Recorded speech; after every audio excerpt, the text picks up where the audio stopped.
Hey everybody, Frugal Farmer here. It's another Saturday night and I'm grilling again.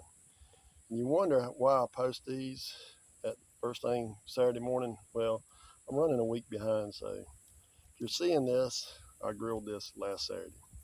On the right, I've got some pork meat in there and I'll got it seasoned, and I'll put all the seasoned stuff in the description. Got two thin cut steaks in there, and I've got cauliflower and broccoli in that pouch that's done. I'm just letting it cool off. But I worked this morning on a project and wanted to just take it easy and grill. And I'll pour some barbecue sauce over that rib meat, and it will be delicious. And I'll have a little bit for tomorrow too. I try and grill up a few meals ahead of time.